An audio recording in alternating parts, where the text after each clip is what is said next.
Guys আসসালামু আলাইকুম। চলে আসলাম কলা পাড়তে। শীতের দিন গাছের কলা পেকেছে, তো পক্ষে বাদরে ইঁদুরে খাচ্ছে। তো যেহেতু বান্দরে ইঁদুরে খাচ্ছে আমার গাছের কলা, আবার বান্দরে ইঁদুরে খায় কেমনে আমার মতো একটা জন্তু থাকতে। তো এখন কলার গাছটা কেটে তারপর কিন্তু কলার ছুরিটা পারবো। উপরে দেখতে পাচ্ছ কলার ছুরি আছে।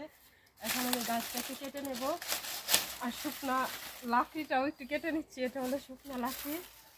এখন এই যে দেখতে পাচ্ছ এটাকে এই যে কাটবো, এবং এখন এই যে এখান থেকে মানে কাটবো।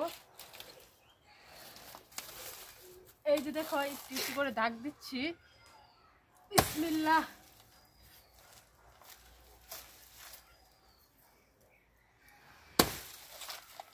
দেখতেই পাচ্ছ কেটে নিচ্ছি একটু একটু করে।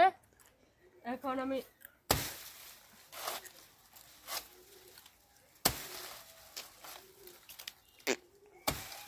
আস্তে আস্তে এখন দেখি টেনে নামানো যায় কিনা। অল্প একটু কেটে নিচ্ছি।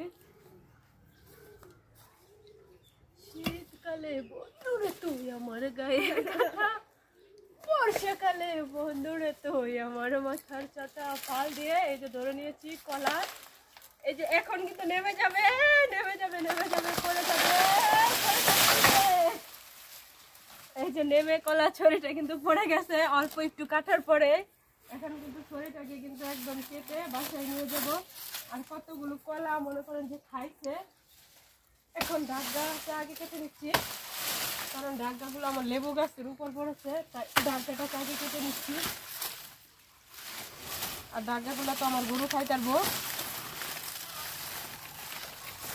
এই যে ডাগগাগুলো এই জায়গায় রাখি।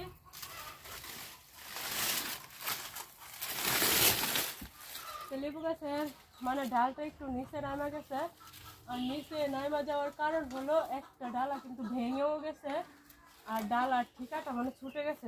ছুটে যাওয়ার কারণে কিন্তু হয়েছে। তো এখন কলাটা কেটে নিচ্ছি। বিসমিল্লাহির রহমানির রহিম।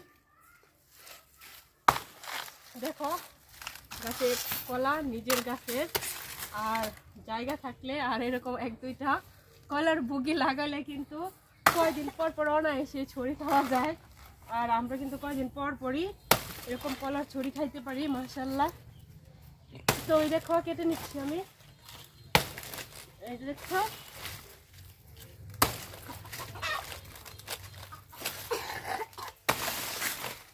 কাটা হয়ে গেছে। এখন কিন্তু মানে ছড়িটাকে উঠানোর পালা। আর ছড়িটা কত বড় তোমাদেরকে অবশ্যই তো দেখাবো। এই দেখো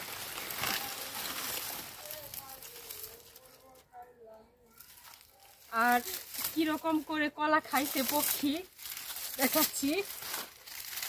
এটাকে ছোটাই নেই। ও আয় বলছে মাস্টার কলা কাটি, কলা কাঁচা কলা তো খাওয়াইছো না, অনেক নিজের গাছের কলা ওই খায়, বুঝছো নাকি? এই যে দেখতে পাচ্ছ এই যে অনেকগুলো কলা মানে হালকা পেকে গেছে, হালকা পাকার পরে কিন্তু খেয়ে ফেলেছে। এই দেখো এই জায়গা থেকেও খেয়েছে, এই জায়গা থেকেও খেয়েছে, আর অনেকগুলো কলা মানে খাইয়ে লাগছে। আর করতে করতে খাইছে বন্ধুরা, দেখছো তো। আর এখন ছড়ি নিয়ে যাচ্ছি।